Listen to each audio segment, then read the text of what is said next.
Dakika ariyo mondo rom sa adek mar otieno weche manyien mag Imore Ramogi TV biro ni achiel kachiel kamoro amora ma intie nyako Ramogi. An gi geno ni odiochieng' mari odhi kodi makare kendo odhiambo ni koro medo teri maber nyako Ramogi. An kae lo Trevor Ombija. E thuolo ni nyako Ramogi daher mondo benyis ni wan gi weche mathoth mag oting'o nonro kachiel kod apedha ma itimo mar yango ne to gin ng'agi ni madiponi tudo kod nek mar Willis Ayeko mane en jatend jotije e kambi mar Wells Fargo mano yudo konegi gwenge mag Gemiala sub county. Weche mag nek mag joma mine bende gene moko kuom mago ma medo kelo penjo mathoth. Nyako Ramogi otieno ma kawuono e kinde mag buch jopiny twak marwa mabedo godo tich adek wadhi loso kod yawuot luo ariyo. Wan kod Charles Owino man jatend katudruok mar sirikal kanyakla kod Odhiambo Jiro ma en apisa mar riwruok makelo ne ratiro mar oganda miluongo ni Haki Africa. Wadhi bedo kodgi ka wago mbaka ni en mako jopiny kata joma nigi ketho koso en teko oganda. En meko koso teko. To ng'ama teko oganda mane penjo ma wan godo kawuono ni nyako Ramogi. Omiyo ka in bende sebedo kod penjo ni tang'o matimore kotene kod weche mag arita mamiyo ng'ato nyalo bedo gi luoro, duoko dhi bedo e twak marwa mar buch jopiny otieno ma kawuono omiyo kik idhi mabor. Bed thuolo matudori koda e namba 360 Facebook Ramogi TV Kenya, YouTube en Ramogi TV Kenya, ka mbui mar X en @Ramogi TV KE. Machiegni nyako Ramogi mokwongo wayud thuond weche. Due to the nature of the offense and how it was committed, the deceased family, friends and community are angry and they may harm the respondent if he is released. Achije moko ariyo mamine omaki gi magina ma ichichni mar jatij kambi Wells Fargo manchonegi Willis Ayeko. In the last 3 months alone, the country has reported 97 cases of femicide. Obila oyango ni mine maromo 97 osenegi e yo makoch pacho ka e dweche adek mokalo. Only to ask him mtihani ilikuwa aje, akaniambia mam, hatukufanya mtihani. Wenye shule walikuwa wakipatia watoto mtihani gushi. Jopuonjre sikunde Silver Bells e boma ma Eldoret oyang ne otimo penj mar KPSEA mabandia ka directors mag skunno omaki.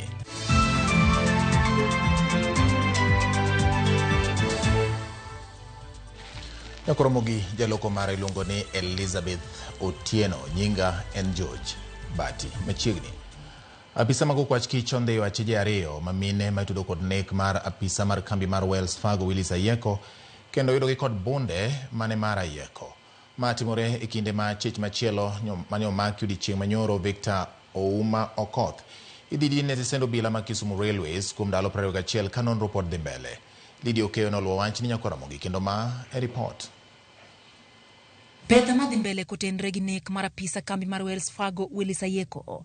Obila mag okwach kich DCI nyondhi achije ariyo mamine kendo yudogi gi bunde mar $1 mane mar Willis Ayeko. Kaluwore gi coordinator mar DCI Manyanza Leni Kisaka, mine ariyogo ne ondhi gi obila e kinde mane obila yudo maling'ling ni nitiere kuo moro mane ichano time apaya Mayaluanda ka DCI kendo keto obadho. E obadhono kanyo mane gichunge nyamburko moro ma namba ne NKDN 948B to kata kamano ne weg nyamburko no dagi chung.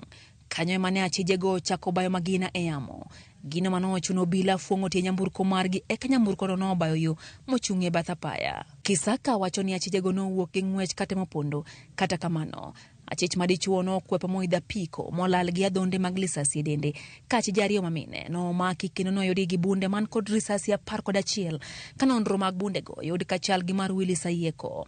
Obila koro chich ne bunde no na ege timgo maundu moko e alwora no. Ma biro bang' chich machielo moyangi kaka Victor Okoth nyoma kinyore kar dak madandora Phase 4 e kaunti ma Nairobi ka koro ibiro dinne kuom ndalo 21 e tesendo obila ma Kisumu Railways ka obila pod dhi mbele gi timo nonro matut. Upon commission of the offense, the respondent ran away and hid in Dandora.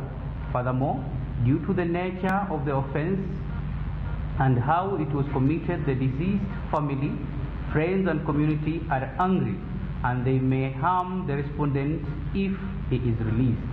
It is for this and therefore it is for his own safety that the respondent is held in custody. Ayeko ne okwindingre mare tich adek juma mokalo e sub county Mayala to kanochwa report mar lal mare kochakre tich abich tarik 18 dwe mar 10 kama ne onene mogik ka owuok liel moro e gwenge mabar Turo, nyamneni mayudre kar chung'ol bura magem me kaunti ma Siaya. Lydia Okeyo, Ramogi TV.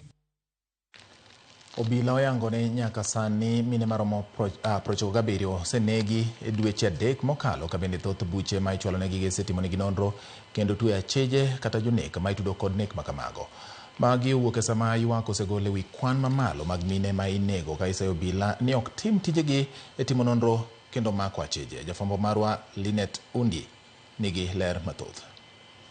Jalup jatend obila Eliud Lagat twak mare kawuono kod jofwambo oyango ni atamalo 90 mag buche mag nek mag joma mine osekaw ne ondamo mar chiko, wacho ni itudogi kod tuo mar obwongo, dang'ni mar paro kachiel kod gero. About 90% of femicide cases have been thoroughly investigated, resulting in arrest of suspects, with these cases now pending in courts. But one thing for sure is that we have mental. Some people get so depressed and they become, I would say they become impatient, intolerant, and something small sparks or rather they react so badly to something that is small, and sometimes this ends up in femicide cases. Omedo ni dweche adek mokalo maromo mine 97 osewito ngimagi kokalo e nek mitimonegi ka bende gisetimo nonro kendo moko kuom achije osendhi kendo otwe. We are still appealing for information that will lead to the rearrest of Collins Jumaisi Kalusa, the primary suspect in the Kware murders who escaped from police custody. Kata kamano, giwacho ni gitimo apedha mager mar nono nekgo kendo neno ni achije kaka Collins Jumaisi mitudo gi nek mine kar dak makware omaki kendo otwe. We urge every member of society, including governments, civil and religious leaders, to engage in this crucial dialogue. Collective action can we help us to eradicate the scourge of femicide and safeguard the lives of our citizens. Puoyo jopiny kuom muoko kendo miyo obila maling'ling mosekonyo mako achije ka gimedo kwayo tiyo kanyakla mar geng'o nek mar joma mine. We would like to extend our gratitude to the members of public who have bravely come forward and shared crucial information that has significantly contributed to the successful apprehension of those responsible for these heinous crimes. And therefore, we are working together with the law enforcers and we will ensure that sanity is brought. Linet Undi, Ramogi TV, Nairobi. Luoro nitie ni jotuo mathoth kideko wito ngimagi kaluwore kod garama kata nengo mapek mag thieth. Nikoni obiro kaluwore kod okang' mar piny owacho dar kowuok e okumba mar thieth machon mar NHIF nyaka manyien mar SHA.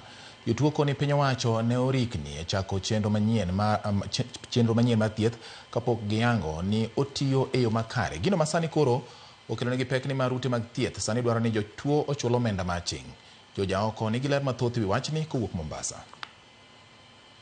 Jotuo mayore kar thieth ma Coast General Mombasa ywak ewi ng'ikruok mag chenro mag thieth magikoni timore nikech chenro manyien mar thieth midendo ni SHA.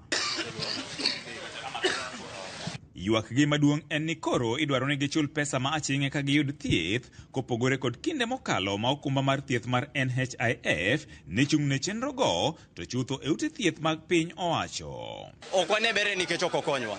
Ere gima government nyalo timo mondo mi sani okonywa kaka wan jopiny. Nikech okinega koro sani chuno ni ng'ata nyaka chudi.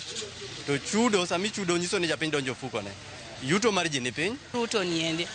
Ka en owinjo oduoko ni ji NHIF kaka ne NHIF ne nitiere. An be chulo NHIF otama nikech kana chulo idhi nyisa na dhi e SHA. To SHA ni anakia kata mana maren obiro konyango. Ne dware ni mondo sama gitimo transition ni ten transition moro mochimo yo ma bende bedo gradual, not moro mitimo ni ka to gi ka. Kaka kawuono ichiew ting'iso ng'ato ni kawuono adwa ni dhi e klas 5 to nyathi en ja klas 2. Mano ok timre.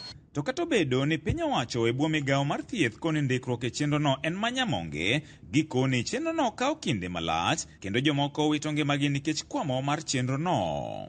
Watch payment mar shani mokelni. Kaka iyudo ka samoro ka ng'ato okelo jatuo mamondo o feel the process go te iro ka tek chenro okubi mapio pio ko jotuo bende ng'eny be tagre mikra samo kata kin jatuo tho kech dhano yuak dhano tho e iye ka dhano moko tho ikelo kata mane dispensary kucha githo nikech chenro mag shagi gimiyo wa chandruok to gimiyo nyaka laktache bende chandruok jok matiyo bende mantie offices bende miyo chandruok nikech onge gima lure malong'o judo ka wane ang'owa akere keke mar government gi dakteche to gi jopiny gi dakteche koro magi gin ji adek magore kane wagore nikech wan wawegi wadwaro thieth kaka japiny government wacho ni gin giseolo pesa manyiso ni koro lweny ni kindwa gi dakteche nikech wan wakawo yie waket ang'owa kuom government but dakteche be koni government achiel no be pok otimo nade pok oro pesa Kata obedo ni piny owacho koni chenro manyien mar thieth mar SHA osechako tich, jotuo mathoth e kar thieth ni ma Coast General pod ywak ka gikoni chenro no ok ti kendo chunogi donjo e ufukegi. Nimelipa almost karibu 700-800 na dawa zingine hapa hakuna, zingine mambo niende kanuniwa huko nje. Unaona, sasa naona hii SHA ina maana gani kwetu? Nilikuwa nikiwa ni mgonjwa nikijafika mimi natoa kadi yangu ya NHF natibiwa, lakini sasa naona napata shida. Nimeenda kupima damu ulipe, kupima mkojo ulipe, yani kila kitu unalipa alafu unarejea. Sasa unakuta hiyo matibabu haiwezi kumalizika hata mpaka urudi siku ya pili. Taabu sana maskini mingi. Watu wanaunguo sasa anakuja anasema lete fulani pesa. Watu nakufa hapa. Okang' mar kelo chenro manyien no gikone ong'awo gharama mar thieth kipimo kod kinde mokalo. Kina mama hapo kitambo tulikuwa tuna ile linda mama. Sasa hakuna. Na watoto wadogo kuanzia chini ya miaka 5 walikuwa hawalipi. Lakini SHA tunalipa. Kuna watu ambao wako hapa ndani wako na madawa ya kansa, wako na dialysis, wamekosa matibabu. Kuna watu wako nyumbani wamekosa matibabu mpaka saa hii. Wanaumia, wengine wamefariki. Na wao wanasema tu kwamba SHA inafanya kazi. Inafanya wapi ikiwa sisi tunateseka? George Aoko, Ramogi TV, Mombasa. Kok Mombasa nyakora mogoiro ni jopuonjre 23 mag grade mar 6 sikund primary ma Silver Bells e boma ma Eldoret chunygi koro moko tok yangore ne gitimo penj mar Kipsea Mabandia. Yangore ni skul no koyangi kaka kar timo penj kod migawo mar somo ka jopuonjre wachore ni ne otimo penj mahiga mokalo. Komanda mar obila Benjamin Mwanthi oyango ni gisema ko wuon skul no kanyakla kod japuonj maduong' ka gidhi mbele kod timo nonro.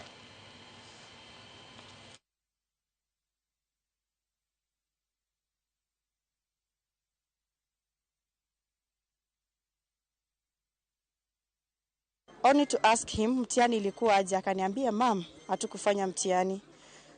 And I had information from a friend that aliniambia mtihani ilikuwa mzuri. Nikauliza mtoto, ni wewe hukufanya peke yako kama mwenzako ameniambia mtihani ilikuwa nzuri? Akaniambia mam tuliambiwa tukiuliza tuseme mtihani ilikuwa nzuri. Na mwalimu mkuu na wenye shule walikuwa wakipatia watoto mtihani gushi wakisema kuwa ni mtihani ya NEC. Ndio tukijaribu kwa hoji tukagundua kuwa hawa watoto walikuwa wakifanya mtihani ambao si mtihani ya kawaida. Walikuwa wakifanya mtihani ambazo zinaonekana kwa zimepigwa photocopy alafu wanapewa watoto wafanye hizo mtihani. Kumaanisha hii shule imekuwa ikiendelea. So ni nini kuna kitu tunafichwa hapo? So the principal has been arrested and the director, they are currently undergoing investigations. But from now we are going to ensure that this center is permanently closed. Chenro mag somo koro medo bedo gi ng'ikruok e mbalariany mag piny owacho ma Thurka e kinde ma ng'anyo mar jopuonj mag mbalariany odonjo odiechieng' mar 2. Jopuonjgo singo mar dhi nyime kod ng'anyo nyaka sirikal bi winj dwachgi kata bed ni doho ogolo chik mondo gidogi e tich. Millicent Adhiambo miyowa ler mathoth. En odiechieng' mar 2 ma jopuonj mag mbalariany mag piny owacho e bwo riwruok mar UASU dhi nyime kod ng'anyo margi mar sundo sirikal mondo medgi osara kaka ne osingnegi. E kaunti ma Kisumu, mbalariany ma Maseno kotelnegi kod jagoro margi Onyango Steven oyango ni ok gimor kod kaka sirikal osebedo kaketo singo ewi medogi osara tok chop singogo e kinde ma SHA bende medo muoro batho sachgi. Sani koro wakelo dwaro manyien. Wan wadwaro mana gima ne gimiyowa. Wabedo kode penj nyisowa ni okay, mae gima watimo ang'owa wamiyo. Mae iketo lweti. Koro ere kaka dongi chaki lokri bang' dwe achiel isechaki chikori dhi komachielo kabisa. Gilero ni winjruok mane gibedo godo nowinjo chak tiyo chak dwe mar 10. Kata kamano, gima nobwogogi en ni winjruok mopogore emane sirikal osieko godo mamuoro osachgi kod atamalo modhuro gino makoro nochuno nyaka ging'any.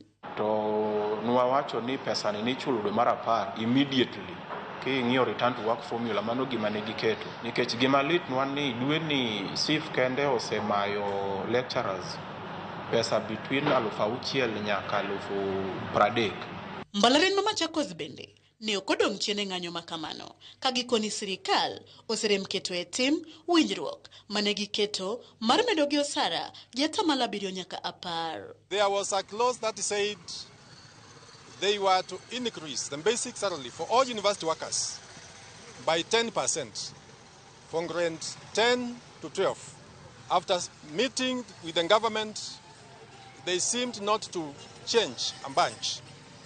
And we have said we are not going to accept any other finger but what is signed in the return to work formula. Ng'anyo makamano bende ne odhi nyime mbalariany ma Nairobi kuma picha ne omako ute tiegruok ka otuo monge kata japuonjre achiel giyango ni giikore mar twak kata kamano gitielo seyo ne piny owacho. It is the government's failure. It is the government's broken promises that has led us to where we are right now.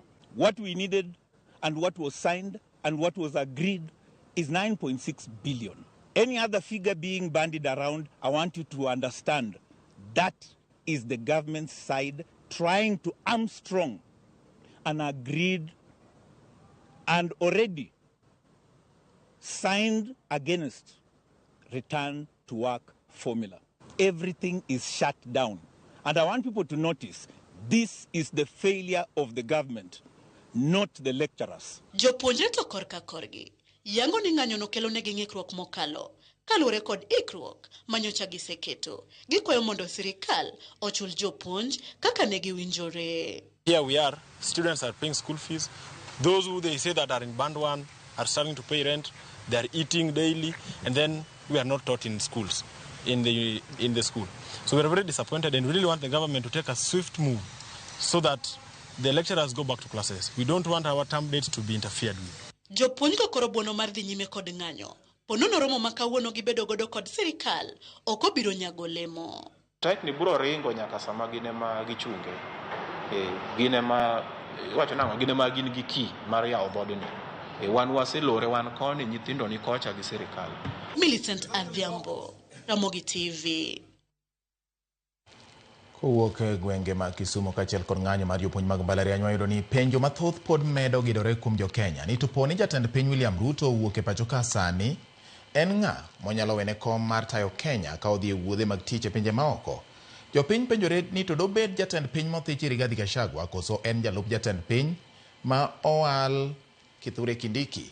Jafwambo marwa Walter Nyambaga nogoyo mbaka kod jonon siasa ka gitemo duoko penjo ni koponi jatend piny owuok sani jalup jatend piny mothich Rigathi Gachagua ema nyalo bet e kom koso ma owal Kithure Kindiki. Ma e report.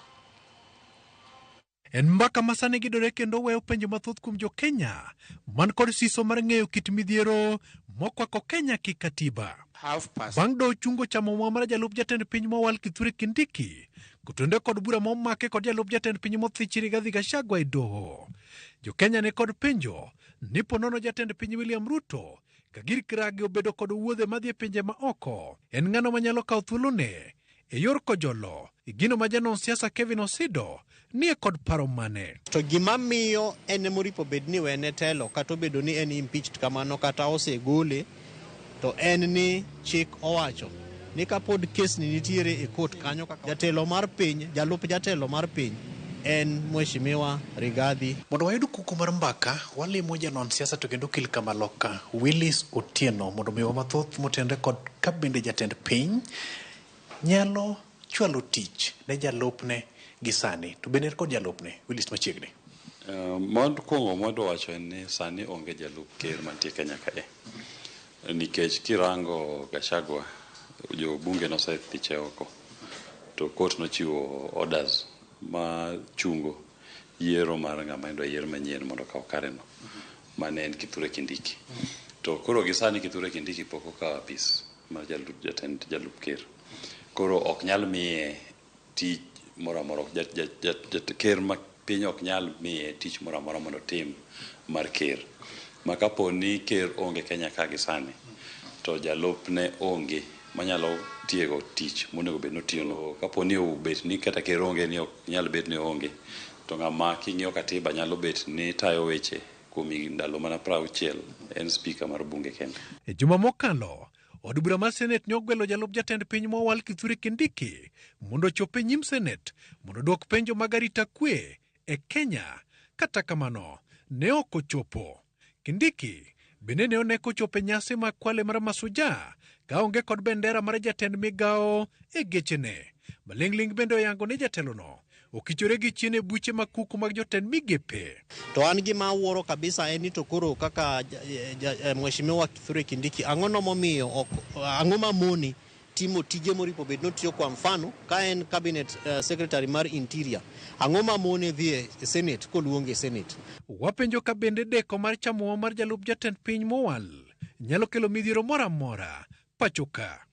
Bende jatend piny William Ruto nyalo chiwo tich mag jalup jatend piny ne Kithure Kindiki gi sani. To tich moko nyal miye en tich ma katiba owacho ni nyalo mana tim gi ker kende. Mano to tich moko nyal tiyo gi executive order mondo mi Kindiki kata ng'ata. Onyalo mana miye tije moko mang'eny maluwore gi kaka tije mag sirikal iriembo. Mana kaka Uhuru bende nomiyo Matiang'i mondo ochung ne weche mag coordinate gi sirikal. Ing'eyo ni sama oonge no to koro bobedo ni onge ng'ama owene tich manya tiyo tijeno. Nikech katiba marwa bende ok oyie ni ker nyalo wene ng'ato mopogore gi jalupne no mondo mak apis sama onge no. To kapo ni gimoro nyalo timre ne jatelo mar piny sani, to mano manyiso ni ok wabi bedo gi jatelo, to emomiyo dwaro ni mondo gik matimre sani gi otim gi haraka. Maling'ling oyango ni jatend piny William Ruto nyo winjore odhi limbe piny London. Kata kamano, limbe no nyotore kendo rem dhi kuro. Gi chik to onge midhiero moro amora manitie nikech ker mar piny to nitiere apis. To kata kapo ni nyalo bet ni oonge ni ati kata no momore oonge, ok nyal nene, ok nyal yude. To katiba olero maler kaka onego bed ni timo gigo. Spika mar piny bro kawo tich kuom ndalo 60, to jopiny bro dok e yiero mondo yier ng'ama dwaro mondo bed jatendgi. Kata kamano, okil Willis Otieno to koni Ruto ni kama kalore kod luoro ni kata yotho to Kenya nyalo dong'ie mudho. Kata Ruto gi Gachagua ni ndalo moko mane gitene gionge. Apani Gachagua nodhi Botswana, Ruto ne Europe. To gitene gionge. To kata Uhuru gi Ruto be ndalo moko ne gionge ka endi gite. Ne yudo ka Uhuru ni oko, Ruto be ni oko. To ok onyiso ni sama gionge no ni koro waonge jatend piny. Kuma jatend piny nitiere no, kata obed mana loka kata obed kanye, pod en jatend piny kuma nitiere no. Walter Nyambaga, Ramogi TV. Ramogi kinde ma duoko koro iwinjo kaka jolony ogolo wi penjo no en ni riwruok makedo kata maketo piny owacho tesre Montele kod jatend Wiper Kalonzo Musyoka koro sundo mondo piny owacho ochak chenro mar chuogo duol ma ochung' ne yiero e thurka IEBC. Jotelo wacho ni deko mar loso IEBC en mano mobalo kod dwaro mar jo Kenya. Kaka jafwambo marwa Eric Owenga lero, kweth no bende oseyo piny owacho mar Kenya Kwanza kuom ndicho kod nek ma oyaye masani koro timonewa e thurka. Higni 2 osekalo ka duol mar IEBC ni nono kendo onge teko mar bago yiero moro amora. Mae tok chenro mar chuga put na oyudi kod ng'ikruok moro matin tok kweth mar Azimio kunyore paro e wi jago margi mane onego bed jakanyo ya putno mabiro ndiko commissioners manyien mag IEBC. Kata kamano thuolo koro nitie bang' doho chiwo yo gino manomiyo Kalonzo Musyoka owuok tung'uswo gi piny owacho. Imeweka wazi kwamba Bwana Ruto, rais wa jamhuri kwa wakati huu, ni kama hana nia kabisa la kuhakikisha kwamba Kenya inapata tume mpya. So we are here today as the opposition to demand immediate gazettement of the IEBC selection panel, who should move with speed to put in place the new IEBC, and we should stop these shenanigans and sideshows that have caused the delay for all this period. Kalonzo ywak ni koso chuogo IBC osetamo jo Kenya bura e ratiro margi mar bedo gi jotelo mochung'ngie ute telo moko pacho ka. Kwa hivyo watu wa Magarini na watu wa Banisa na kuna wengine wengi ambao ma MCAs wengine wameaga dunia na watu wanataka wapate huduma kutoka kwa viongozi. Jotend Azimio go onyiso luoro ewi koso bedo kod IBC. It is obvious they want to prolong this whole thing about establishing a new IEBC. We say it plainly so that even our diplomatic colleagues, heads of missions accredited to Kenya, please take note. Sechego bende kwethno ne onyiso ding kod weche mag nek masani dhi nyime e Thurka ka gisiemo mokalo piny owacho kuom mago duto mosebedo ka dhi nyime kendo timre e pacho ka. The Inspector General of the Kenya Police and the Minister for Interior and National Administration should be held accountable for overseeing a service that has gone rogue, with a focus on serving the interests of a few political elite at the expense of Kenyan security. Illegally obtained records have been used to track down, harass, threaten, abduct, and support extrajudicial killings of Kenyans seen to be anti-Kenya Kwanza regime and its leaders. We condemn all telecommunication companies, including Safaricom, Airtel and Telecom Kenya, as well as any mobile network operators, for illegally providing location records and data to security agents. Please be aware that you too will be held criminally culpable and responsible for the harassment of Kenyans and abductions and the extrajudicial killings. Eric Owenga, Ramogi TV, Nairobi. Bad migawo mochung' ne pur kod pith mar jamni miluongo ni Kalro dhi nyime kod jolo jogo mang'ao ma oting'o mod liete, jogo modak kod ng'ol, jogo modak kod kute mag ayaki e kaunti ma Migori okang' mar kedo kod nok mar chiemo. Chenro ni itimo mar jiwo aguch chiemo kendo neno ni jopiny odago ngima makare. Nok mar chiemo midhiero ma piny Kenya kedo godo ka itiyo kod yore mopogore opogore mar jiwo chenro mag pur. Lipot manogol kod Kenya Bureau of Statistics e higa mar 2021 yango ni familia achiel kuom adek ma odak e reserve ok yud chiemo moromo, ka e bombe familia achiel kuom ang'wen bende ok yud chiemo moromo. Thoth jogo mok yud chiemo moromo gin jogo mang'ao ma oting'o mon liete, rawere ka achiel kod mamoko. Riwruoge moko mago mag piny owacho wach ni bedo ni koro jogo mang'ao osewe oko e ng'wech mar kedo kod nok mar chiemo pacho kae, emomiyo piny Kenya pod nitiere kod nok mar chiemo malach. E okang' mar jolo chenrogo mag puro chiemo moromo e kaunti ma Migori, riwruogno mar Kenya Agricultural and Livestock Research Organization kata Kalro ka otende kod piny owacho mar kaunti ma Migori jolo jogo mang'ao e chenro mar pur e kaunti ma Migori. We need a holistic approach where all farmers, regardless of their status, are included in our programs. Farmers who are marginalized and excluded, when partners come together and they are able to work towards a common vision, their livelihoods can be transformed. Walituunganisha na washikadau wengine wa county kama vile mkopo. Tulipopata zile pesa za mkopo, tuliweza kukomboa mashamba. County government, we step in with the extension advisory services to the farmers. Dr. Simon Omondi wani thoth jogo mang'ao onge kod nyalo mar timo wechego mag pur nikech ok ginyal kata mana nyiewo kothe ma gipidho e yo mayot, kendo koro ber ka ijologi kod piny owacho. We are able to train them and even integrate the community. These groups are now self-sufficient.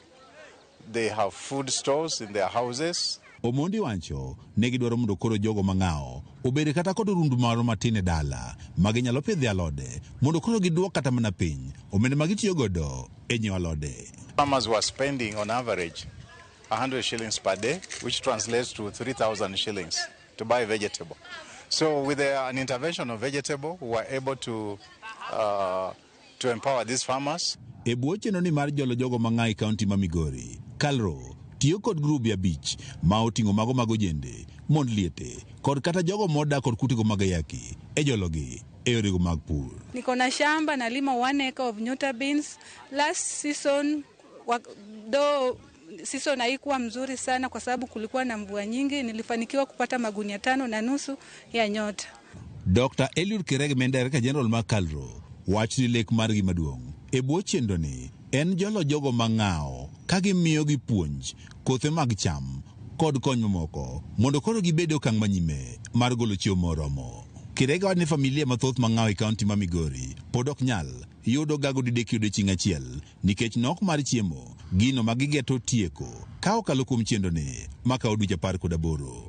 The marginalized groups are the most vulnerable. And we targeted them because they are the ones who are the most needy.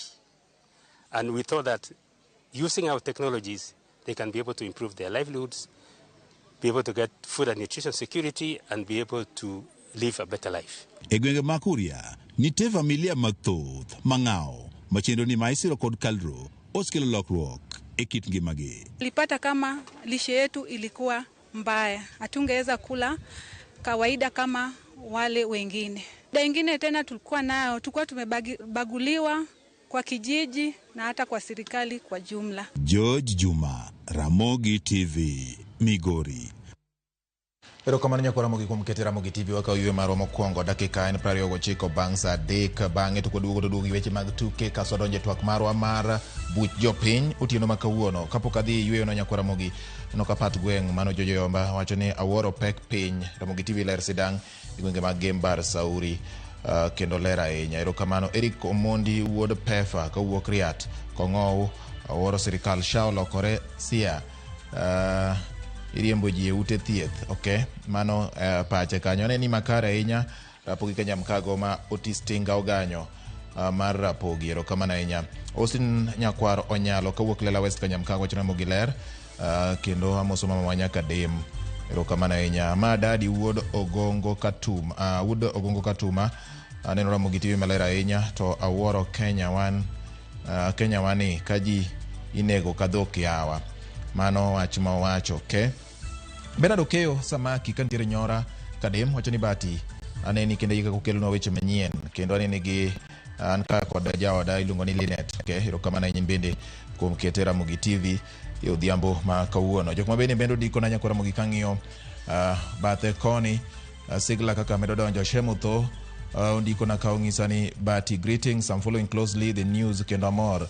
Sani ang'eyo ni wacho ni e kinde ni wach nek mar jok manyiri omako dhoga wuodma. Most females are killed on provocations.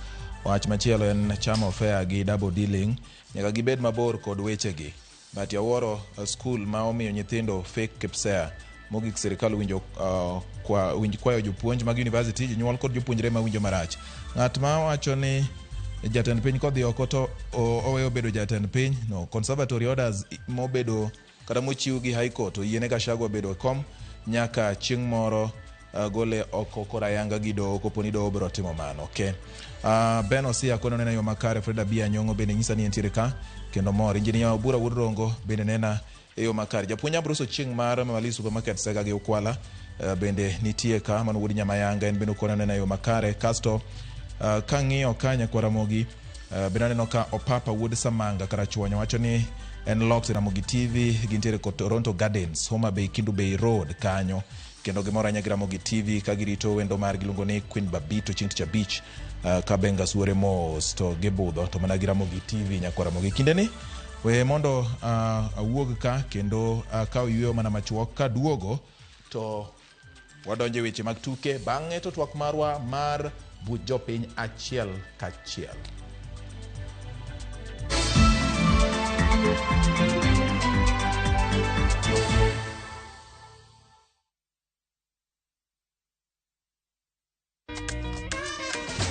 Some things huwa hazichange.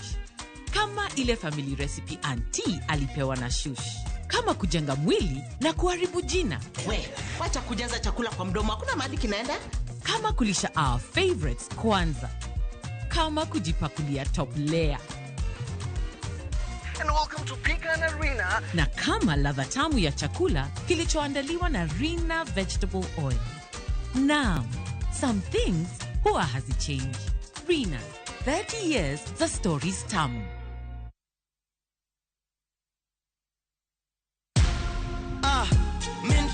Kwa majina ni Peter Kariuki Ngoge ama Kamlesh Styles. Nimekuwa nikicheza kwa muda. Natoa na win 50,000, 100,000, 200,000. Leo nimekujia check ya 675. Nikihesabu zote naweza kuwa nimewin 1.3 na nitaendelea kucheza. Changamkia Aviator on shabiki.com. Not for persons under the age of 18. Royal Mabati Factory, dukani mar nyiepo achiel kende manengo gore piny, kendo rang'iny mamalo mag mwandu go ewi tado yudore duto. Yud offers mag stone coated tiles gi siling 603 kende, koriwo nyaka osuru mar VAT. Chula tamalo 40 yud molos sani kikelo ni nono maonge chudo. Limwa e badwa ma Manjit House, Kisumu, Accra Street, e apaya ma Paul Mboya. Gochnwa e 070 357 281. Nyinga Mary Oyeke, anya Homa Bay County. An gi nyithindo 2, an gi family maduong'. Ntie joma timo free awareness every year. Giluoro, ginyiso ji biuru, opimu, tuo aina. Waindi timo gini maber kabisa. Ng'eni ntie pogruok. Ng'ama chako, gi ng'ama yudo koso. Nikech wan warito nyaka iwinjo kakoro okinyal chungo, okinyal wuotho, kore kiting'ori idhi osuptal. Mang'eny iyudo ka tuono oselandre del, makoro thiedhe bedo matek kabisa. Koro konyuru jou, koyude chon, ber moloyo koyude kosewuothe del, nikech kosewuothe del to thiedhe tek kabisa. Jiwre uru, ukony wedeu, ukony jou, ma oyud nigi tuoni, kik uringi, ok en tho. This message is brought to you by Royal Media Services. We care.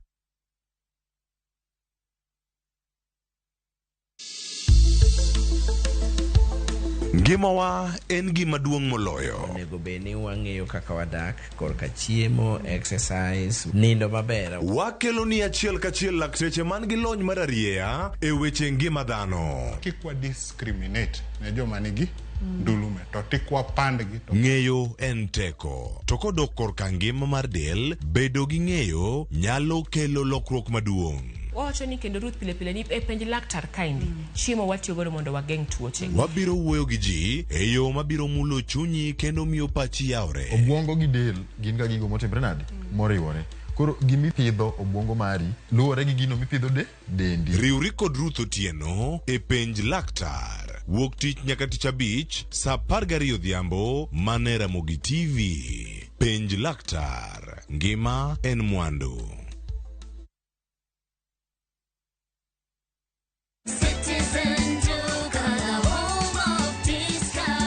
Citizen Duka, the home of discounts, brings you this week's Mama Safi package from Quickmart. Sour bathing soap 250 grams at 59 bob. Persil washing powder 500 grams at 128 bob. Pepsodent toothpaste at 189 bob.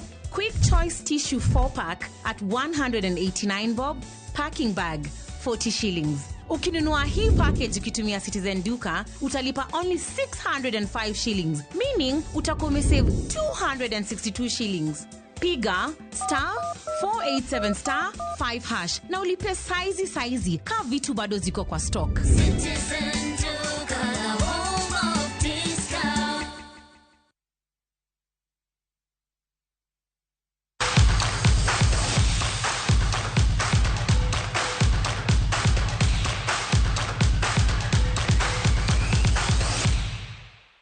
Oronjo weche mag tuke ni ikruok ne kare motelo ne piem mar World AIDS Day Marathon mabiro timore tarik 1 mar 12 mar higani. Piem ma kama dhi timore e paw tuke ma Nyayo e boma ma Nairobi. Jatend migawo mar thieth Deborah Barasa manotelo ne nyasi mar keto ler e wi tugono wacho ni ma en okang' makare mar biro kedo kod landruok mag kute mag ayaki e kind rowere. Piem ma higani oketo maino ahinya kuom chuo kod rowere kaka yawo achiel mar neno ni odwok chien landruok mag kute mag ayaki. Is integral part of Kenya's national spirit because it symbolizes our resilience and athletic prowess.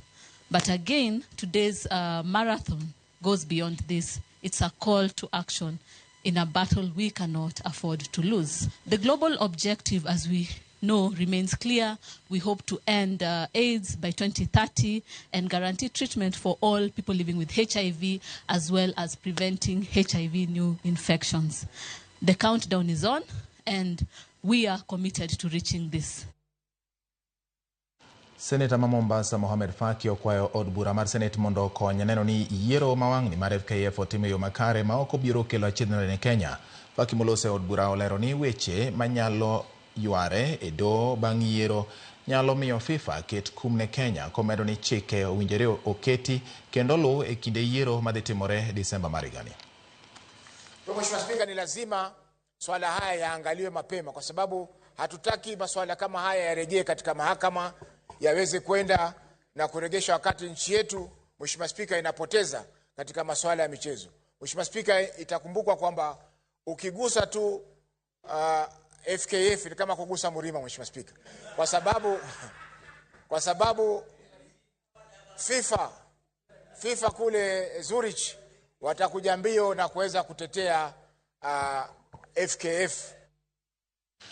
Team mar Al-Ahly ma Misri odonje tuke mag FIFA Intercontinental Cup bang' loyo Al Ain ma bende wuok Misri gonde 3-0. Timno koro dhi rado kod timbe mawuok e tunge mamoko mag piny mangima ka koro odhi chung'ne Afrika e tukego.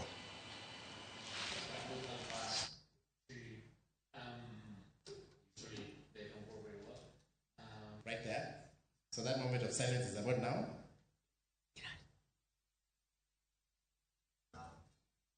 Formerly fixture secretary back in the years.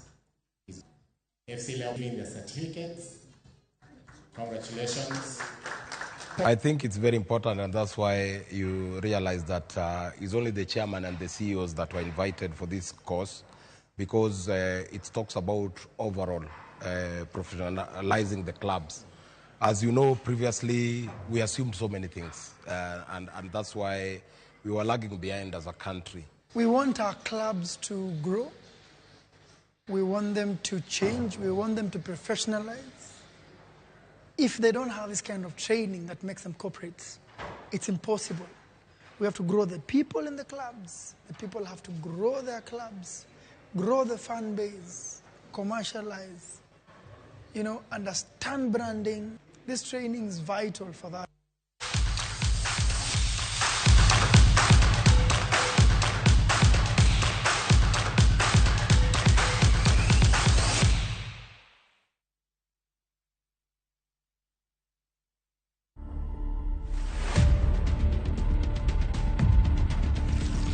For me to sit on an executive committee, it actually took close to 18 years. So I started off, at the very bottom.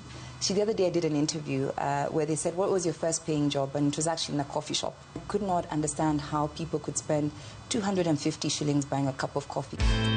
To watch this story and more, download the Citizen Digital app today. Kenya's #1 app, Citizen Digital.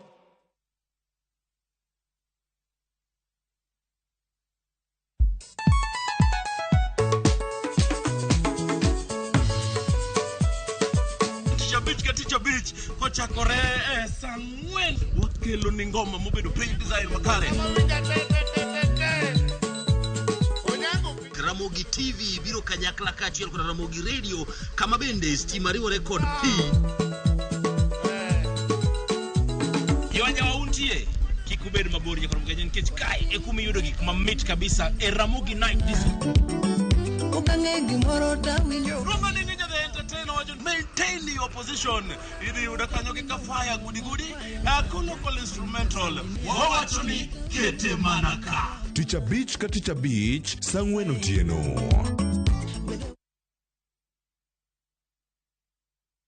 Bedonin kod tuo mar kansa okonyiso ni ong'adni buch tho. Ka ofweny tuo mar kansa chon, to inyalo thiedhe. Lim od thieth mora mora mantiere machiegni kodi dweni mar 10 mondo timni screening. Ote ni ukelni kod Royal Media Services. We care. Nyasaye kanyakla gi wende majiwo chunya ahinya. E Injili ngima. Acha mimi nikamwimbie Mungu. Chieng' ngeso ka ngeso kochakore saa 2 okinyi e Ramogi TV, wamiyi sabato maler kendo mamalo moloyo kod wende mamoro chuny moa kuom jothum mihero kendo gi jokwath mapacho ka. Nyasaye wuoyo kodi kendo wuoyo koda ni kik iluor gimoro nikech an kodi. Sabato tutapumzika milele yote. E Injili ngima ngeso ka ngeso chakre saa 2 okinyi e Ramogi TV. Wazishikao amri za Mungu na ushuhuda wake. Habibi, twende Dubai na View Travel. Relax na Dao cruise along the Dubai Creek. Enjoy an exciting half-day city tour, a desert safari with a barbecue dinner. Now, uji treat to a shopping spree at the Dubai malls. All these and more in 5 days, starting from $680 per person sharing. Book now and lipa pole pole. Angukia deals motomoto na View Travel. Visit viewtravel.com, call or WhatsApp 0703 254 254. View Travel. Dream, explore, discover.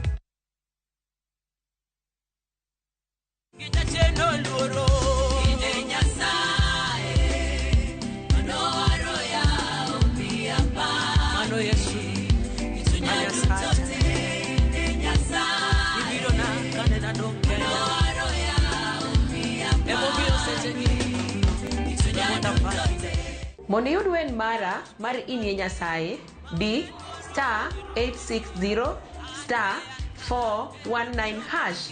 Parenia Ramogi TV en ot mar jower duto.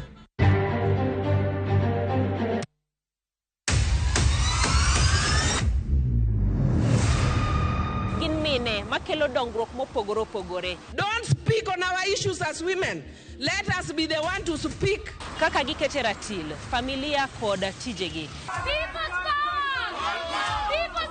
Magitimo gisiso kod lony. As the woman representative of Homa Bay County, this nation is hungry and there is no question about it. Minegi nietelo. Gijiwo kendo gikelo lony mopogore opogore. Mentorship en gimoro ma important kabisa. Mano konyo ji kendo miyo ji bet gi positive attitude. Gimiyo lony margi kanyakla kod yudo duoko ne chandruoge duto magikale. We want leaders to be fair to the nation. To emine wacho sigand miyo kamiyo ogen. Mine wacho ngeso ka ngeso kod jailieta.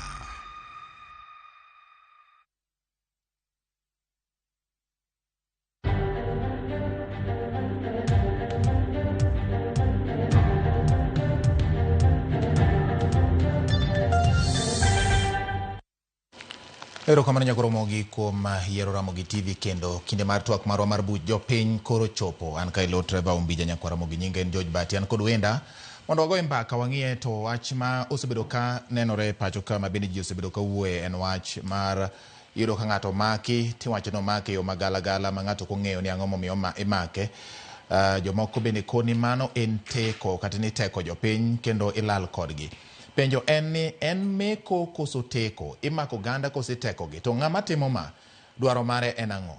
Mani penjo man godo kawuono ne momiyo aluongo ka Charles Owino ma en jatelo mar ka tudruok mar piny owacho kaachiel kod Odhiambo Jero ma en apisa mar Haki Afrika ma bende en achiel kuom jogo kata riwruoge makelo ne ratich oganda e pacho ka. Wagane kod gi mbaka mondo ginyiswa ni to gin ang'o ma gineno e piny Kenya ni, orie kama chalo nade, dibed ni en gima kelo buok kata nyalo medo dhi mbele, to ang'o mowinjo bed ni timo? Charles Owino osebedo jawache lo obila e kinde mokalo kendo ong'eyo kaka obila chano chenro maggi mar neno ni arito chopo ne oganda jo Kenya. Ang'o gini mowinjo bed ni timo mondo mi rakruok kod rochruok mag arita mamiyo ng'ato inyalo maki kata inyalo kaw mater kamoro ma samoro tie kata ndalo kapok ji ong'eyo kama entie. Ng'ama timo ma nyakwa Ramogi mane penjo ma wan godo kawuono ni kaachiel kod weche mag arita mamoko bende ma osebedo kawuok e kor gwenge ma ka kod kacha. Machiegni nyinge en George Bati, machiegni ahinya jaduong' Charles Owino. Erokamano. Machiegni ahinya Odhiambo Mako Jiro. Erokamano. Penjo maduong' manitiere ka ni en teko japiny koso mako japiny. Teko japiny nyiso ni okawe gi thuon, odhi kode. En ng'ama samoro ni dhi e chiro to po mana ka jomoko kawe to dhi kode kama jogi tere ok ong'eyo, samoro gin joma otwe wengegi ma ok onyal ng'e ni gin ang'o gini. Chik mar obila kata chik mar arita, Charles ong'eyo kendo biro leronwa kaka owinjo bed ni ng'at manie tich ka en apisa mar arita owinjo bed ni omeko. Diambo ma Kojiro bende biro nyisowa ni gin ang'o gini ma gin giwegi giseyudo e report margi ma kaka joma kiro ratiro mar oganda. Machiegni uru mondo wachak twak ka umoso nyikwa Ramogi Otieno ni e buch jopiny. Ma en buch jopiny, wawuoyo gi jopiny, wago gi jopiny, wanyisogi ni magi gik matimore to kaka owinjo bed ni ji dak. Machiegni Charles. Erokamano. Amoso nyikwa Ramogi Ajwang' duto noimore uru. Erokamano ahinya ma Kojiro. Abende oro mosna ni ogandawa, anyuolawa kamra kama gintie, waroko gi twak. Erokamano, buch jopiny chakore. Jaduong' Charles achak kodi. Isebedo e piny Kanyaka kendo iseluwo weche mathoth. En meko koso teko? Luwore gi ng'ama omaki. Komaki gobila to nitie kakoro bende mako ng'ato. Nwach komaki gobila to bende obila nyisi ni an obila wuok e station makama, abiro maki nwach kosa makama. Obila nyalo bedo gi law obila to bende dware ni gibedo gi gimiluongo ni certificate of appointment margi ma ginyiso. Yes. Seche moko be waseneno kuonde moko ma obila ok omako ng'ato, otego ng'ato, miwacho ni abduction. Inwang' ka nitie some activists nchaneno komak Mwangi, to inwang' ka ng'ato dwaro ni mondo omake gi style. Jok ma activists gi ong'eyo ni komaki gi style ma igo koko timaki to igwecho. Ikiro tiendeni. Ikiro tiendeni. I-attract jok ma itiyo godo nomaki yo marach. But mano is not the case. Orbeni mako ji gi standard procedure. Mondo bende okony japiny mondo ng'e ni to ng'ama imako ni imake go bila dieri ose imake gi joma undu. Wach pod inyalo mak ng'ato gi joma undu. Yes. Erokamano. Erokamano ahinya. Odhiambo ma Kojiro. En meko koso teko kaluwore gi report moseyudo?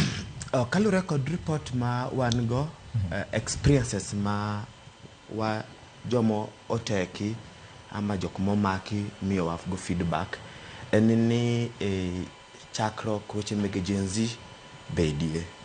Sirikal osebet ka teka dhano nyara. Kata sama walose ni nende wan rwaka kijana miluongo ni Lavana, one of the Gen Z leaders. As a young lawyer, gine mancha gi break down the complex legal and governance issues in a manner ma japiny ma kawaida nyalo understand with clarity. Kijana ni bende ncha obet ka gi demand for political accountability. Nyoro so chiko gunus owoki ode from Rwaka kodhiyo Quickmart supermarket alitekwa nyara. Kaka nyom kawe no simbe olor, family move from different police stations. Kawuono kanwa called press conference kod evidence mane wan go. Bua ngiso gi wa expose serikal ne manyote Kenyara. Gigon wasim gimosa apar gariyo ni biuru ka ung'atu. Koro ka en meko, dongi yene mondo communicate kod family. Ka en meko, dongi introduce yourself. Ka en meko, dongi make sure ni kama entie bend is made public. Ka en meko, dongi introduce yourself. Koro it is true as a community, challenge nitie iweche kaka obila tiyo. To aparo ni mbekni mwagoyo kod Mr. Charles Owino kod in kod jolony mamoko goganda luo nyalo konyo mondo res wechegi mondo wa make sure no bila michulo kod pes jopiny otiyo iyo maber kendo tich margi dikelo siso maber noganda kendo gipinywa. An gi penjo kuom wach mar wakani. Sama nogo simo ni mondo dhi kaw kata dhi kaw ng'ato kuom ranyisi un. Yes. Ma ok en ng'ato nikech ok en e riwruok mar Haki Afrika. Yes. Ok en ng'ato mar Haki Afrika. Yes. Joma nogonu simo no yango ni gin obila koso ne gin jomoka moka manogonu simo. Very good.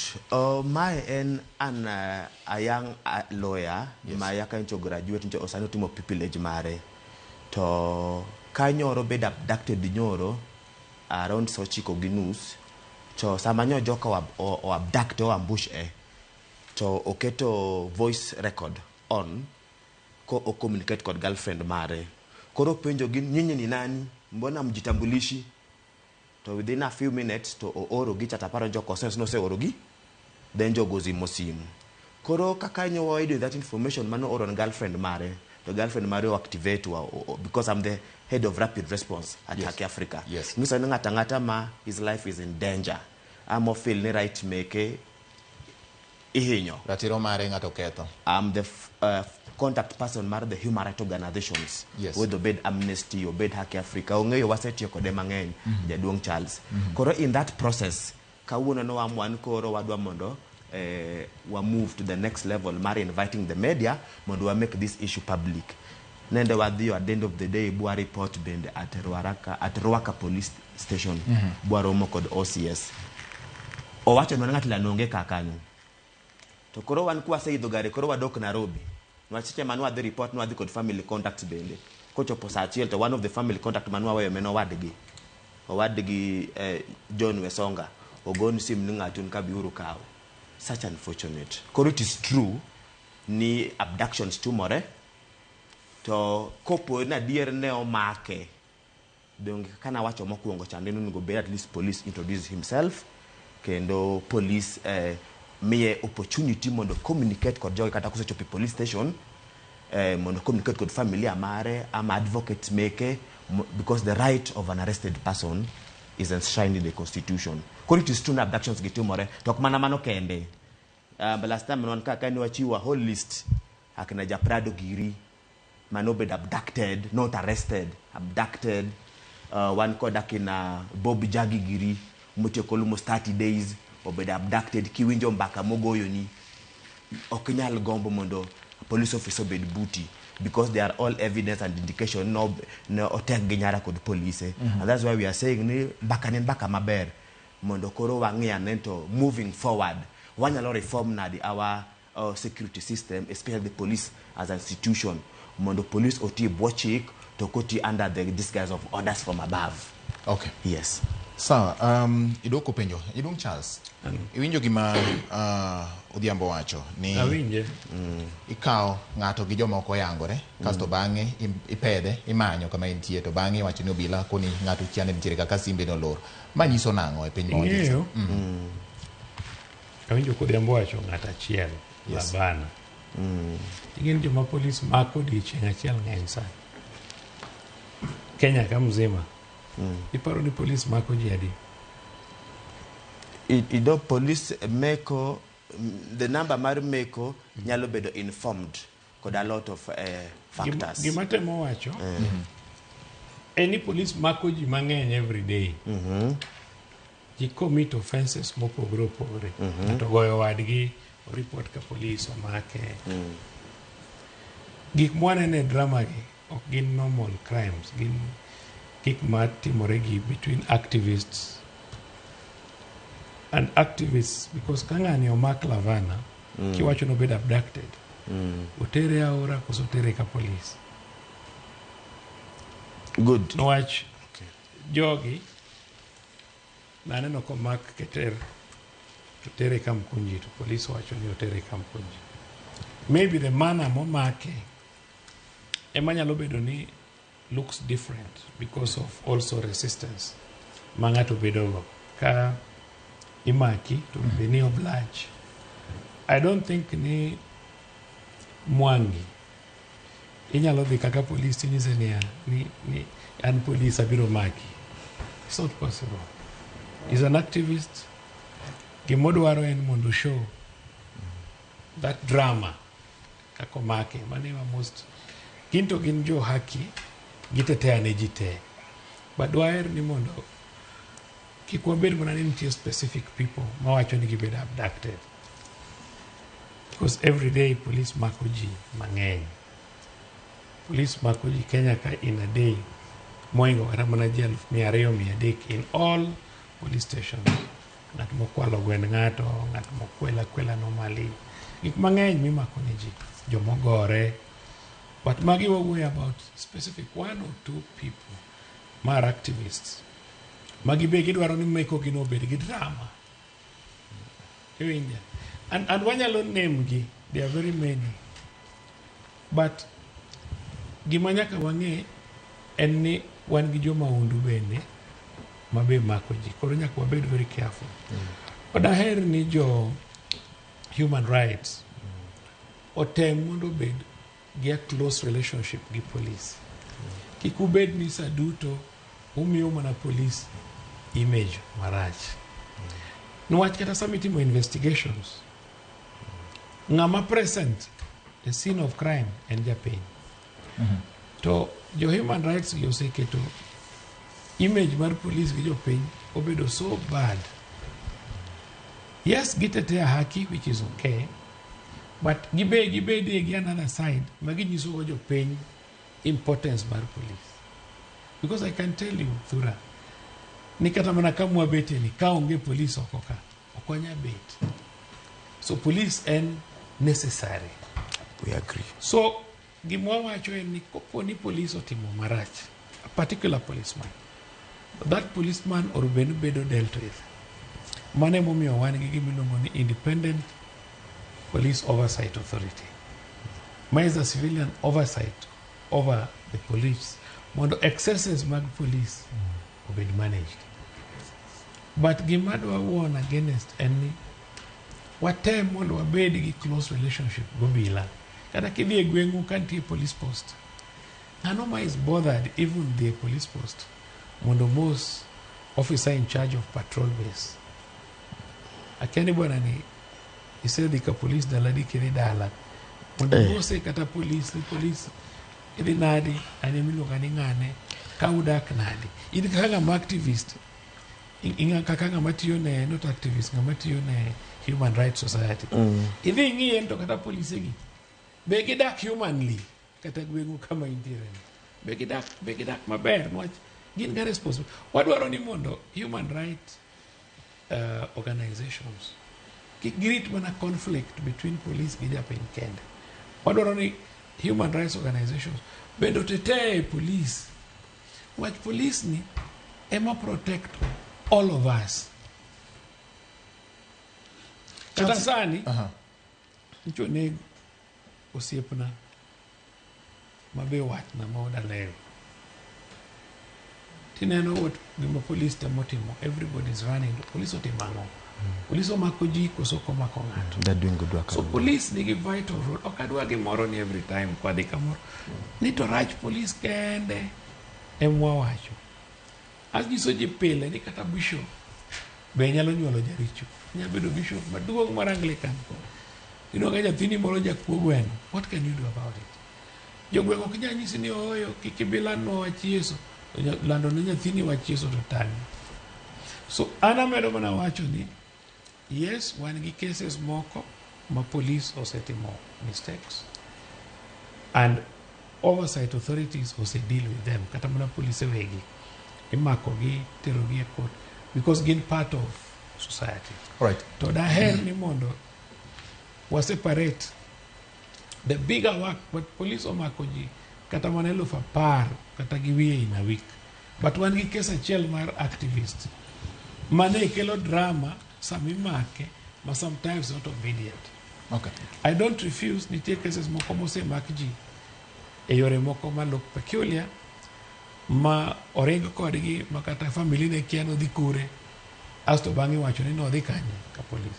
So anatemo mana wacho ni wa improve uru relationship kendo bila gi jopiny kama police otimo marach wach no oyo ka police otimo marach to police no mondo kaw ne atua kaka police. But ng'enyne kwa bet wateme wacho uru ber mar obila bende. Ber mar obila midwa ni wachi en tich mokwong'ore ne ni winjo bed notimo mar rito japiny. Sama itimo tich ma winjo bed ne timo ok winjo bed ni pamoni nikech mano gima winjo bed ne timo to inyalo mi puoch gi pak kitimo gima ber. To sama itimo gimoro kapo ni ng'ato neno ni gimoro timore ma ok oluwore gi gima ni kaone thuolo michamo mani mae gima biro timo nyaka penji ni ang'o ma dipo ni odonjo kundi mane modonjo e chunyi momiyo itimo mane momiyo samoro ja Kenya penjore ni ang'o momiyo samoro inyalo mak ng'ato to ok oyiene tiyo gi simu mondo nyis kata jog dalagi kama entie. Ang'o makelo ma at what point ma police conceal identity mare gima wacho yes we chance look ni yes nitie cases ma police timo makosa. Yes, we must admit in human gima tetea en ni majority of the policemen tiyo maber. To kata nyathi motiyo maber, igone makofi. Ok inyalo wacho ni ka koro ng'ato nosekao oath of office to tiyo tich machal gi mar polis. Tich polis ok en tich mayot. Ok en bet ka kibet e studio ka tigo mbaka ni. It's a very difficult job. Nitie polise moko samwa wuoye kodini. Mane boda marwa gi Somalia gini andaki girito Kenya. Nitie polise moko modhi kata choko ng'at moro motho e pi oting'o. Nitie moko matimo. Ikwa police timo are very difficult things. Mano mi atemo encourage ni ka police okos wakaw ni atwa. To ka police timo maber wasapote. Ka police be thagore be wagol voice wanyis ni mondo wa improve police work. Okay. Wacho kwa bikaw police ma Uganda ibiro tiyo Kenya. Okay. Erokamano. Erokamano nya. Ojiro ne nitiere gi wach moro mani dwa wacho kata mani dwa chuo nikech nitiere penjo moro ma pod abiro penjo Charles but kisetieko. Erokamano. I think mondo walos ka wa hold police kaka nyithindwa Charles Owino manyakewa osomo go wadgi baba na the late marehemu Ouma. They were very close. So magi are our family members. Magi gen nyithiwa, magi gen jirandewa. So okwa hold any grudge with them. But mana kaka ni wacho enini ng'ato kokao tiji dolo to Jumapilo leo okodhi dolo to simbe bende kiyudre kendo kinyo chako leo to chako leo kendo to koro position mak chako be to seche modhi dolo to we appreciate. So one, Kenyans appreciate the existing of police as institution. Omiyo wachulo suru mokwa leo to ichulo gi ma msach gi klal ok leo. Secondly, Kenyans are willing to give information. Sama police dwaro information. Openja kaka wodu Kenya ukwalan to dala kucha be iyogori na dikod police. It is not lost ni Ugenya ukwala police station. Ndalo manan be abedo best kucha get ma ukwala no wane man wa contribute bwaloso. It is not lost ni bende kanwan ukwala kanyo to ne wa make sure ni the court users committee and the area advisory council is so omiyo teko mano tiyo matek kendo mutegno kabisa kod community. Koro we've worked so closely kod police even in terms of trainings, even in terms of community engagement. Anyalo paro kaka na wan kod Mr. Mushiri Masani Koro is the county commander of police in Kiambu. We worked very closely. But gimwate mowacho enini richo ma police timo dwa hingo koro ber ma police timo emomiyo ng'ur gi yuak nitie. For example, nitie sheria moketi, whether it is the National Police Service Act ama ikatiba ama international human rights instruments ma guide police kata mna in the use of force ama firearms, and there are even limitations on how to use them and the guidelines. To ki follow up gimakoro watimo ni police operation monitoring, because magie gimakoro kelo yuak kuom oganda, because nitie standards mon go bed police operate to nitie guidelines ma police matayogi to seche makoro ok giti within those guidelines and standards emakoro yuak wuokie. For example, Owacho Boniface Mwangi osiepne kabisa. Boniface Mwangi is a very close friend mare. Mowacho ni dramatize ga arrest. Gin very friends, so maybe it could be a personal issue. But kane Boniface Mwangi omakuru yebu wadhiyo Kamkunji. Kane ng'iyo the status of police station ma Kamkunji, for example, wayudo ko mak yudhe mang'eny. Teni ingadi tigoli. Kionge gimoro to ni ywe chur ka iluokur ka tuwogi. In fact, we had to raise that issue with the OCS. So, my thinking, enemy, can't hear you work moko, ma are real, are tangible, and can be identified. Have you raised that with authorities, Majaloka EACC? Nikech mano en mibade. Mano bende usetero ne EACC koso. No, take milongo administrative actions. For example, you speak, you know what you need, nyakobet collaborative efforts. And as we work closely with the police institution, as an institution, and we raised it up with the OCS Makamkunji. In fact, Katamana OCS Ma Central, we work very closely. Kadako the former nini OCS Omwami. Sawa. So gimwatemo wacho utiyo kod gima chiegni to ma uyudo ka nitiere gimoro madhi ataro mar dwaro mar katiba mar piny Kenya ma en mibadhi. Ang'o manukawo mondo neni sekta ukonyo e rieyo sekta kaka ne Charles wacho ni umbeni ubedo gi thuolo mar konyo e rieyo sekta. When you raise an issue with the leadership of that institution, you've taken an action. And is likely to Oding Isini, Ojiro, you raise issue, Makod Magmae, let me follow up. It is a collaborative aspect. It's a soft approach. Tabiago Dimbele, then you take to the next level. For example, Kano this station Kakanya to Waido, there are a lot of young people, Mokwanya Kwanyi Barabaran, or in the name of drinking a disorderly Gikelago. And we raise the issue with the OCS. Magobeni abductions. I'm just giving you now another example. Okay. So, quad will go back to the issue. More wachoni nedano imako to wondering be abducted because they were trying to resist arrest. Ama intie brutality by police. Anya lopenjo Mr. Winon, for example, quad the multimedia university. Enigimani public domain. Ni kakanya this culture. No bedo clubbed. Ewe to nenda nyakatiagas mondo lipuka kuome. Idwa Kenya Athena was dramatizing. You cannot say that. So there are clear evidence mangisoni police okotio maber. To one kaka jokumati mo monitoring, we must speak about them. Mano does not mean niki punish nyathini to kitere school and mukimie chiemo. Because chiemo is your duty, mondimie chiemo, just like punishing her. And our way of punishing is to raise out on these issues and report to their bosses or authorities. Okay, when yes. I'm not saying any police and Ngama is 100% good. Kata one, the offenders. Gimadwaro ni mondo human rights or team gibedi gimilongo ni balance. I agree. Human rights and rights magite kata police no has a right. Yes. Manena teach. Kaya nyalo bedo japuonj, nyalo bedo dereva. But wasebedo kodika. Seneno ndalo mawan kata gi demonstrations. Yes. Isono kata gima timore Migori. Kata police poko bire ndara. To chieng' moland demonstrations to gokinyi ji oseketo tiles wang'o lam. And pokaneno ka these human rights bodies puero nyithindo ni We have. Wemondi. We have. Iwinja. Yes. Nyaka wa accept ni nitie yo moro benitime gimoro.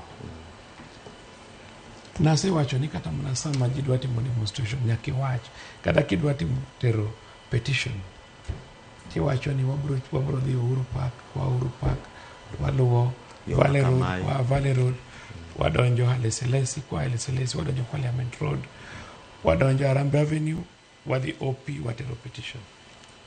Wanyalo bedo with those kind of activities majitimo to bedo maber kabisa. But most importantly wadwaro ni mondo ne wachak gimoro ni community policy.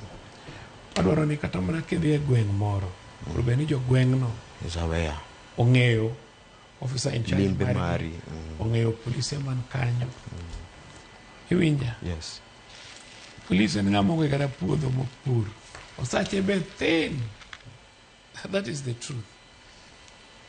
Police chamo siling. Kata watchman ma KK. Ondikne msara moingo police.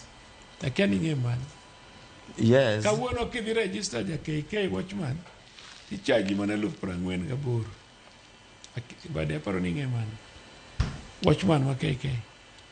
Kobiro rito ka. 48,000. Dipo ni mano yie ni mondo obila otim tim magalagala. Okawacho ni mondo obila otim tich magalagala. Awacho ni obila tiyo tich mang'eny to an pesa mathin.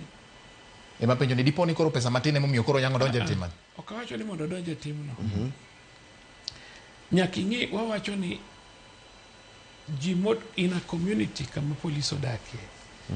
I've said there need to be serious collaboration and jimondo treat police kaka jogwengi, kaka owetegi, kaka osiepegi. Nitie gwenge mang'eny ma ji osechoko kata pesa mogero ne police.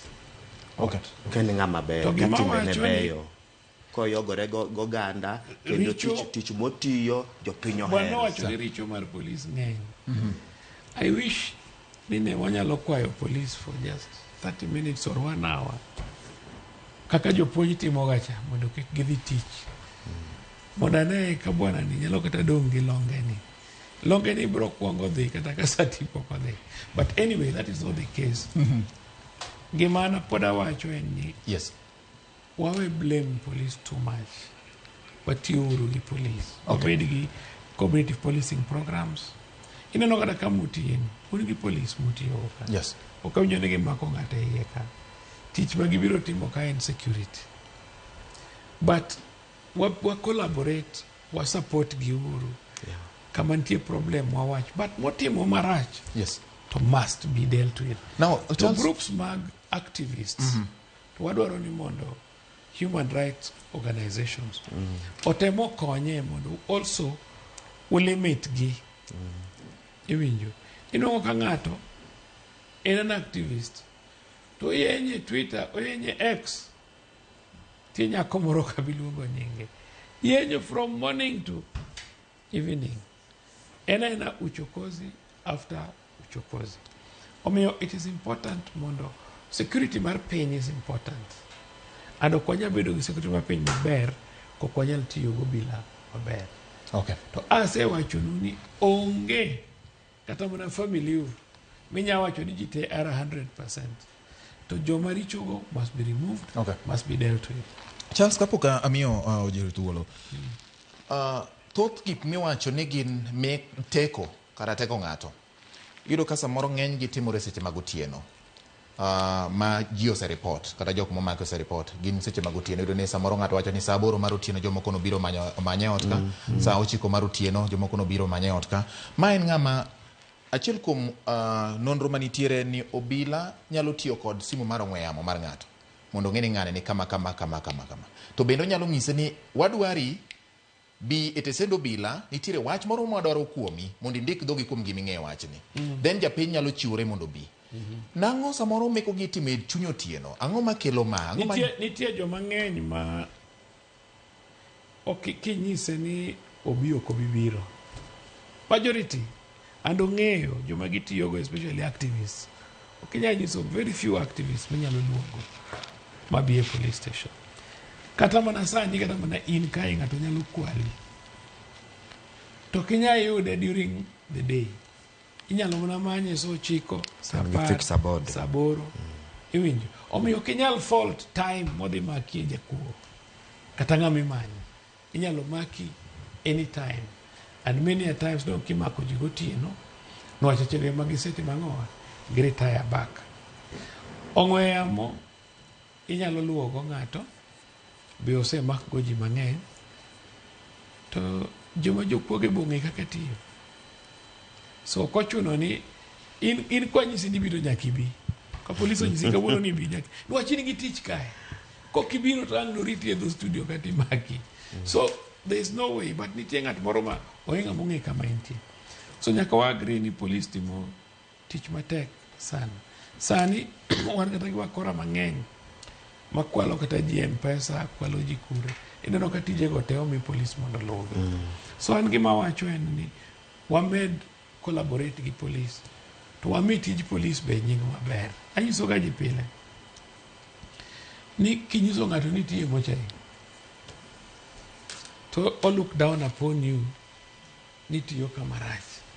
Lakini ka ng'ati otho tiye kata miyo ng'ano pesa ni bwana kan na ng'ata ni maber.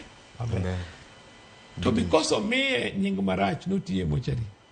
Apenjo jin to kara laktar to tiyo kure. Ka in student mar medicine. To mani ofisi from morning to evening. Ang'o miyo laktar ng'ato ana maen wacho ni mano ng'ama tiyo tich maber. To ng'ama konyo laktar ti wacho no kiti tich maber. Omiyo tije wagi watemuru mondo wamigi nying maber. Okay. Mondo wakonyre maybe mondo wanwang security. Yes, maybe just mondo add mana paro moro matini gima Mr. Owino wacho. En ni ka in gi dalani gi nyithindi gi jogi. En jukumu mari mondo nyis nying maber no gandani. To ka nyingi ber kendo kitimo gik mabeyo to gandani bende mi puoch. So mano nyiso ni police wegi nyaka gikaw mstari mambele mondo gik magitimo ge obed gigo itime bwo chik kendo gin gik mami nying-gi institution mar gisiso because ko owacho ni jopiny ama majority mar jopiny ok puo kendo ok tambua tich ma polisi tiyo. Jopiny tambua tich ma polisi tiyo, but the same jopiny bende ni kod jukumu ni ka gimoro rach to mondo gi point out. So an gima nyalo kwayo ni Mr. Owino and the police as a service ni gin giwegi nyaka gilos nying-gi, gin giwegi nyaka gi operate i bwo chik. For example, nitie nyako monodwa noluong nyinge ma ibendi ng'eyo ta benda ng'eyo. Owacho ni nyako no yenyo from morning to evening. Donge police nigi teko i bwo chik mondo mak nyako no, mondo yaw ni file, mondo ter file kwa ODPP, mondo ka ODPP opuodho kosago to tere court. No, let me answer him. Yes. To ka nyako no disappear. Nitie jomoko mar a nuisance. A nuisance en ng'ama bedo assumed. Unless oyanyo bati wacho ni odhi o report ka police ni gen police ok tijenti ng'iyo joma yanyo ji te. We just sympathize. No, en a nuisance. Kati be ing'eyo. Owacho ni kia ng'ani onindo koda, kia ng'ani otimre nadi, kia ng'ani. Mago is a nuisance. So obed assumed gi ji mang'eny. So unless ng'ato complain, police ok chiwo chago kinyi to yawo file ni ng'ato no yanyo ng'ato to tere court apana. But one good example maru Morara ma police no mako no ketho nying jatelo ker marwa kod jaohala onge kama ne jaohala to dio donje. No. Okinyal ng'eyo. Kata jaohala cha no dugo boka mot bwacho ni I have no issue, I have not made any complaint anywhere. Excuse me. Ng'eyo. Okinyal ng'eyo kaka ng'ato complain. Ng'ato nyalo complain by writing, so many other issues. To mara ariyo, jatend piny is not an ordinary person. Jatend piny and symbol. Yes. Mar the nation. Yes. Kenya yanyi kawuono, yanyi kiny, yanyi orucha. It will be a responsibility of security agencies to find out it. Yes. In gishida mani. Yes. Iwinjo. So mane momi wadwaro ni mondo ingeni human rights organizations giyudo pesa gi kalure gi kaka gi expose. But adwaro ni mondo abed a moderator. Because abende an gi nyithindo want nyathina obed harassed. Yes. Kata na wuono kanya dwaro ni mondo abed harassed. Yes. Okana above the law. Yes. Adwaro mondo juti kalure gi kendo gihera. Iwinjo. So gimwan wamedo wacho en ni wabed gi basics. Yes. One of the basics en ni waketuru tij police mondo bed a job mangato nyalo admire. All right. Nadwa bedo police. Mano bedo dan gi sirkal gi jopiny. Okay. Wabeduru a country manyalo tiyo maber through kata mana things like community policing. Mondo wati maber gobila. Tawacho ni motiyo marach bedo dealt with. All right. Kopogore gi katobila nikech obila bende kaka uduto yiero nitiere matiyo maber, nitiere moko ma bende nitiere kod tabia marach. Thothgi tiyo marach. Okay. Kaluwore gi public perception index. Okay. Now, arita mag kwe oserochore moko kuom gwengewa. Sani king'iyo kuom ranyisi Kisumo, en achiel kuom gwenge miwacho ni inyalo poka nitiere ogoyi, ringi gigeni gik machal kamagi. Ang'o matimore?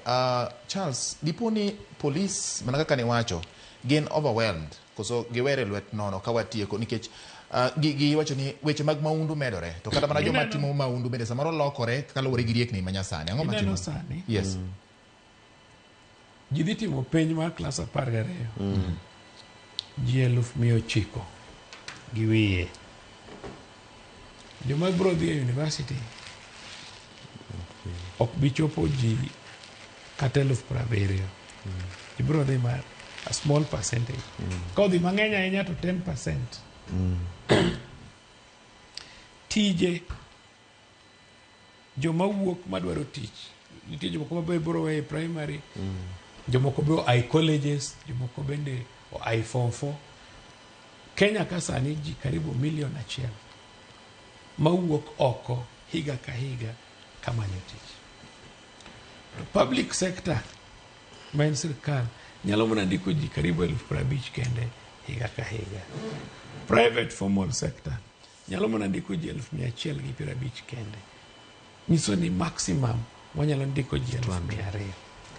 Mane momiyo sirkal masani ne dwaro ni mondo wa promote wach mar pur. Nwach pesa miyudo ka 50 to 60% mar pesa usara miyudo ka die chiemo. Either chiemo family or joma close to you. Idongi 40% kende.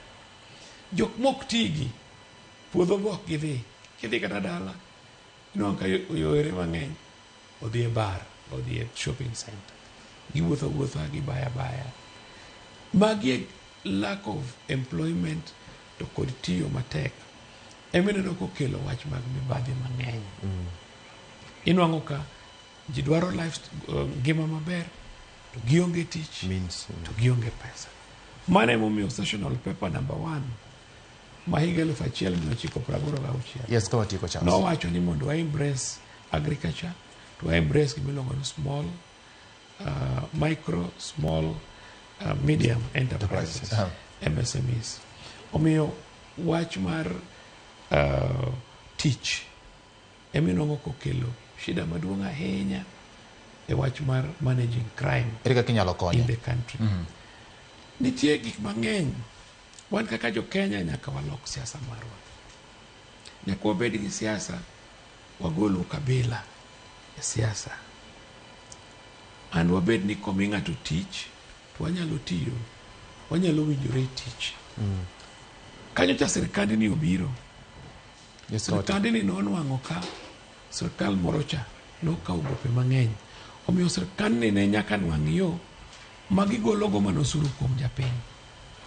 To because public participation aparo ni no kobedo maber ahinya, ji poko wuoyo maber ahinya, ji no ko understand need mar chulo gik moko kaka osuru. Koro inwang'o ni joma bende ni oko mar sirkal madwaro ni mondo gibed e sirkal, gidwaro ni mondo giket ang'enge richo mar sirkal moloyo ber mar sirkal. Omiyo kwanyalo ran sirkal kaka enterprise. Ng'eny ji kia meaning mar sirkal. Ji ok ong'eyo ni kata mana in gi an one part of sirkal in one way or another. Kendo wane mwagoyo kura. Omiyo wanyalo golo weche mag ukabila. Wanyalo golo weche mag corruption. Sirkal nyalo tiyo maber. Sirkal nyalo yudo pesa maber. Wanyalo create employment opportunities. Kendo wanyalo manage yudhewa madongo. Kok mano timore. Pod wabro bedo gi shida mar mibadhi. Shida mag criminality e gwengewa. Yes, kwa tiko Ojiro, mana wachni second match. I think ntie weche kari adek ma wanyalo loso gumomi wan kod rocketing wind or wave mar crime. Yes. Gwenge kaluo. Mokuongo en ni wan kod a huge population ma are not skilled. So they cannot contribute to the development mar gwengewa. Secondly, bende wan kod a lot of challenge with regards to technology mobile, because technology bend has also predisposed our own community members, especially the vulnerable, to criminality, because SIM is one of the gadgets and the applications are available. Exactly. Bende koro itiyogo mondo commit crime to bend have also complicated manyo jama hundu. Also, Gimabende aparo ni crime or the Melahinya is gimilong breakdown of our criminal justice system. Our criminal justice system nigi challenge from investigations ma are shoddy to prosecutions ma bende are niko challenges megami badi. And I want katakan ndalomana natio from Siaya. Ntie nyathi mane ok goto simbo. 11-year-old girl manobedo defiled. To the gender officer no ka hongo kane ne koro ituweyo the suspect no chuno the suspect watinin chami pesa makama dware back. So magi are evidences of the challenges ma wan kod the criminal justice system. Emane owino wacho ni corruption is a big issue. But also more importantly is lack of sincerity mar government. Because for example serikal ok bedi jadi. Okay, sincere. For example, adwa mi every life example. Yes, kawatieko. Serikal no uso the bottom up agenda. Bo okelo wheelbarrow as a symbol mar tich. Sani wote kod wheelbarrow no kok kanjo kumaki. Sani yawe kibanda ni bat barabara kok kanjo kumaki. To sani yawe halaka jok makwai 1 2 3 onge. Koro one called a government ma bende okchop singo mare to one called government ma priorities make. Okay, mama do olos gima mar jopiny. Adwaro ni mondo puonju weyo matin ni systems kawacho ni ichulo license mar kanjo we mondo ji ochul license okwatamore chudo to kino kine kiywak ni mako ji nyaka mak ji kok wabedo gi order nyaka wabed gi order gima nyaka promote mokwongo thura en gimiluongo ni order. Maybe ko winja because na dwana mi example. For example, kidhi chiro kinyi, ido ka kanjo ka osling 22 mar heso. Mar juoko heso. Sa mano sa par gari kinyi sa par gachiel sa chiel nyaka sa ariyo. Kochopo bang after 1 hour kose kawe, tim ro koro biro bumburisha yi. Koro okinyi age ka 22. Bang 1 hour maybe team goli. The question is yes. In mokidwa ngado license inemi allow that because nebe no ngado license ngamado ka oprario nego kinyi onge ngamado ka oprario donge prario ni license have achieve example prario ni en heso mo hesi okinyi to kose heso tikido timo do biro ni na ang'o miyo ipeto kaka mano corruption ng'atni participate e corruption gi jakanjo aparo no kiwinja awacho niya okinyi ka ng'ato dhi chiro ouso omende moro ouso rabonde moro jokanjo beto hese ochulo ni county government okono chiwo corruption to kosechulo then bang 2 hours another team kuro kendo biro ni ipetho ka bana chiwa ng'io koro how comes no kinyi to no yie ne mondo chudi to then after 1 hour kendo biro frustrated. So magi mwatemo wacho ni the government policy must be clear to give them believe in the same policies mondo lok ngima mar jopiny. Can be winja kaja. Ya Ramogi mano obedo bu jopiny erokamano kuom yiero Ramogi TV kendo bedo kodwa guda kaisa ahinya erokamano ahinya ketire gwenge maga Makalda Don Jamigori bende wacho ni weche mag maundu kata weche mag kosruok rem mag arito mo ne dhine no opira moro ne goyo gotieno sani dire gwenge mag Kisumu. Kata kamano nyakwa Ramogi erokamano ne jaduong' Charles Owino ma en jatelo mar katudruok mar sirikal kaachiel kod apisa mar Haki Afrika iluongo ni Odhiambo Ojiro kuom biro mondo wang'e ni to weche mag maundu gi kata achiel kod weche mag meko gobila nyalo tiyo nade gi jopiny mar mondo ji ong'e ni obila gin achiel kuom chenro kata okenge ma sirikal oketo mag kelo kwe kaachiel kod ngima makare to japiny bende ting' mare en mane mar ni okonyo obila e timo mano tudruok e kind jopiny kod obila kaachiel kod neno ni obila bende otiyo kaluwore kod chike margi. Nyinge en George Bati iloyawa duto te koting'o director mar Philip Ochenge go picha mar Ernesto kaachiel kod jaloko mara mabende wabedo godo ka iluongo ni Elizabeth Otieno gi in bende oriti masani Otieno mokwe.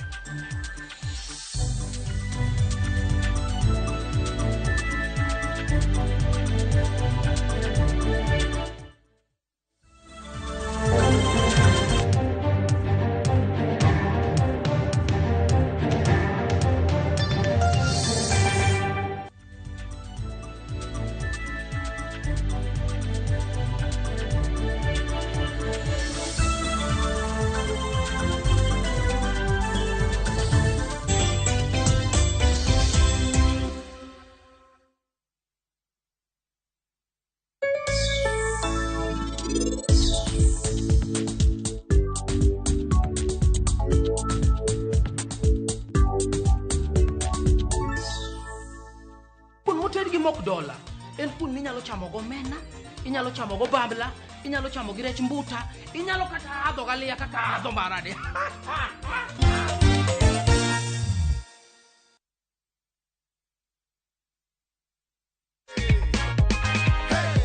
Umepanga matumizi ya hii pesa? Kuna school fees imenilemea kidogo na kwa biashara yangu nita boost. Ndio hivyo sasa, ndio cheki yako. Yes. Unazambia nini watu nyumbani juu ya story? Waendelee kucheza hii mchezo, ni ya ukweli kabisa na wao